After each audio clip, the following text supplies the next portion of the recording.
Kuwait पर बम फटे या फिर कतर पर, रियाद में बमबारी हो या फिर अबू धाबी पर, काहिरा जले या फिर मनामा, ट्रंप ने कहा मुझे कोई मतलब नहीं। सुपर पावर ने ईरान से पीछा छुड़ाने के लिए दोस्ती दुश्मनी का फर्क ही भुला दिया है। ट्रंप ने ईरान से डील की, जो रेड लाइन तय की, उससे खाड़ी देशों में भूकंप आ गया है, क्योंकि ट्रंप ईरान से जिस तरह का समझौता करने जा रहे हैं उससे ईरान को दुश्मनों पर हमला करने का लाइसेंस मिल सकता है। अमेरिकी अखबार वॉल स्ट्रीट जर्नल की रिपोर्ट बता रही है कि ट्रंप फिलहाल ईरान के खिलाफ फिर से बड़े स्तर का युद्ध शुरू नहीं करना चाहते। ट्रंप ने कहा कि जब तक ईरान के हमलों में किसी अमेरिकी सैनिक की मौत नहीं होती तब तक वो ईरान पर बड़ा हमला नहीं करेंगे। वॉल स्ट्रीट जर्नल की रिपोर्ट के मुताबिक ट्रंप ने खाड़ी देशों को ईरान के छोटे मोटे हमलों को कुछ समय तक सहने के लिए तैयार रहने को कहा है। मतलब ये कि दुबई टहलती है तो ट्रंप को कोई फर्क नहीं पड़ने वाला। शारजाह में ड्रोन धमाके ट्रंप के लिए बेमानी हैं। उन्हें अब सिर्फ ईरान से एटमी डील चाहिए। लेकिन ट्रंप को अगर ईरान ने इजराइल की तरह डील ट्रैप में फंसा लिया तो क्या होगा? जैसे इजराइल समझौता करने के बाद भी बारूद बरसाना बंद नहीं कर रहा, तो फिर क्या होगा? नए समझौते का हाल जो हुआ है वही देख लीजिए। ट्रंप ने ये समझौता व्हाइट हाउस में कराया है, लेकिन इजराइल लेबनान में घुसकर मारता चला जा रहा है। जब व्हाइट हाउस में लेबनान इजराइल के समझौते का ऐलान हो रहा था, तब बेरूत की तरफ इजरायली ड्रोन का तूफान बढ़ता जा रहा था। उधर समझौता हुआ, इधर ड्रोन फटने लगे। बेरूत की चौहद्दी में भी कई बम फटे। बेरूत के दक्षिणी हिस्से में एक गाड़ी बम धमाके में धुआं धुआं हो गई। मतलब ये कि ये समझौता सिर्फ ट्रंप भर को मंजूर है, क्योंकि इस समझौते को ना हिजबुल्लाह मानने को तैयार है, ना ही ईरान ने इस कागजी सीज फायर को मंजूरी दी है। हालांकि ट्रंप गदगद हैं। उन्होंने कहा कि नेतन्याहू पर उनकी डांट फटकार का जादू चल गया। इजराइल ने समझौता कर लिया, मगर जमीनी हकीकत लेबनान में हो रहे धमाके बयां कर रहे हैं। लितानी से टायर तक जलती धरती बता रही है ये लड़ाई ट्रंप के रोके नहीं रुकने वाली है। इजरायली हमलों के जवाब में हिजबुल्लाह ने इजराइल डिफेंस फोर्स के उत्तरी कमान चीफ की गाड़ी पर ड्रोन से हमला कर दिया। हिजबुल्लाह के मेजर जनरल राफी मेलो की गाड़ी पर दक्षिणी लेबनान के एक गांव में जबरदस्त हमला किया गया।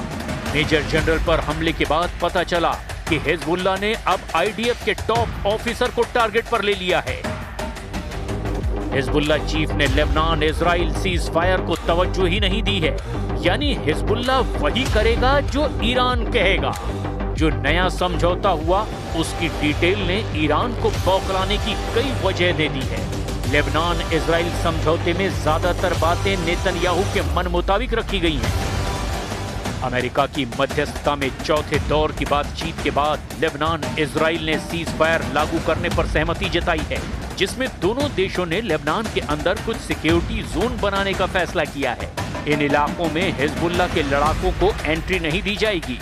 अब सबसे अहम बात ये कि सीज फायर तभी जारी रहेगा जब हिजबुल्लाह पूरी तरह से हमले बंद करेगा।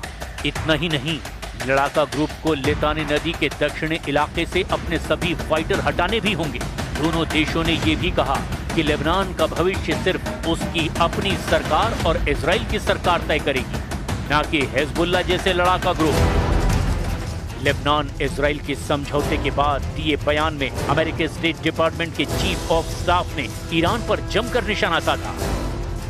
All parties condemn Iran's attack on countries in the region and ongoing activities that undermine stability throughout the Middle East, whether through the support of proxies and all other acts of aggression.